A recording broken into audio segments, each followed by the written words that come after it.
And now, When Santa Was a Baby. Written by Linda Bailey. Illustrated by Genevieve Godbout. When Santa was a baby, he was soft and round and cuddly, and his parents thought he was wonderful. "Look at those dimples," said his dad. "How merry!" "And his dear little nose," said his mom, "like a cherry." "Kitchy, kitchy, goo," they said together, and waited for Santa to make a baby sound. A sweet little gurgle, a gentle coo. "Ho, ho, ho!" boomed Baby Santa in a voice that rattled the windows. "Oh, my!" said his parents, leaping back. "What was that?" Little Santa smiled his first smile. His parents were thrilled. "He doesn't have the usual baby voice," said his dad, "but it's good and strong, isn't it?" "It's special," said his mom, "just like him." The years went by, and Santa grew older. He began to learn his colors. Right from the start, he liked red best. "What about these dandy blue pajamas from Aunt Mabel?" said his mom. Santa shook his head. "Want red." "Of course you do," said his dad, "but blue is nice too." "Want red," said little Santa. His parents put the blue pajamas in a drawer. "Maybe he'll be a firefighter," said his mom. On his next birthday, Santa got a beautiful red fire truck from his mom and dad. He got a rocking horse from his grandma, a puzzle from Uncle Ned, and a pair of yellow pajamas from Aunt Mabel. What a lovely time Santa had opening his presents. He had an even lovelier time wrapping them up again and putting them in a sack. "What's he doing?" asked his mom. "Beats me," said his dad. They watched in amazement as Santa rode down the street, giving away his presents to all the boys and girls. "Did you ever see anything like it?" said Santa's mom. His dad shook his head. "What a generous child." On his next birthday, Santa asked for a horse. Well, it wasn't exactly a horse.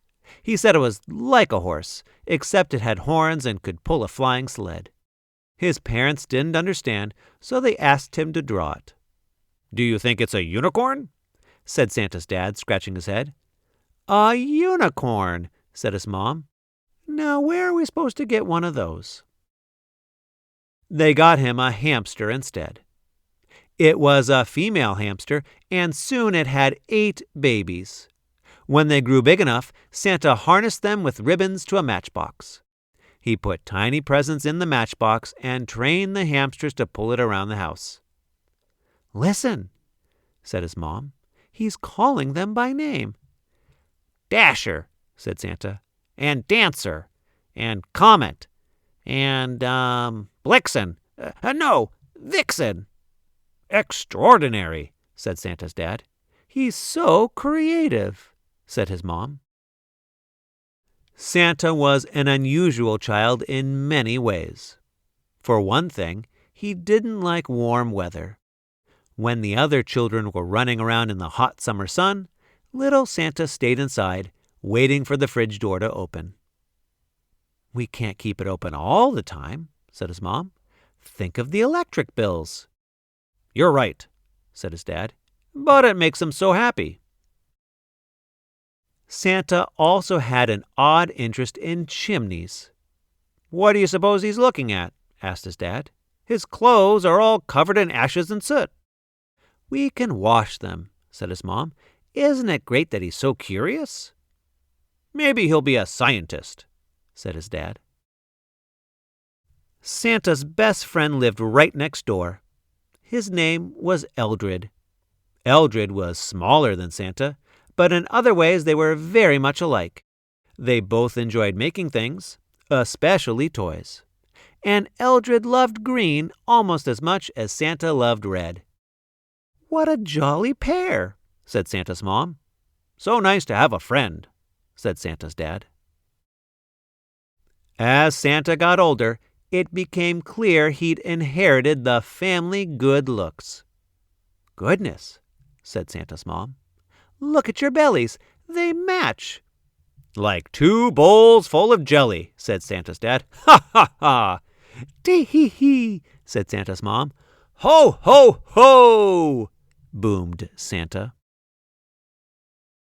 When Santa became a teenager, he continued to be unusual. He knew his own mind. He didn't always fit in with the crowd, but his parents thought he was wonderful. As for the rest of the story, well, you can probably guess. Santa followed his childhood dreams. He moved to the North Pole, where it's very cold. He built a toy-making workshop and brought in a crew of elves to help. He got a big, beautiful sleigh and trained 8 reindeer to pull it. And once a year, he travels around the world, climbing down chimneys to leave gifts for boys and girls. His parents are so proud they could burst. Every Christmas Eve, they listen for his sleigh bells. They wave and blow kisses as Santa dips low over their house. It's what he always thought he'd do, said his mom. We knew it all the time, said his dad. And what do you think Santa says to that? Ho, ho, ho!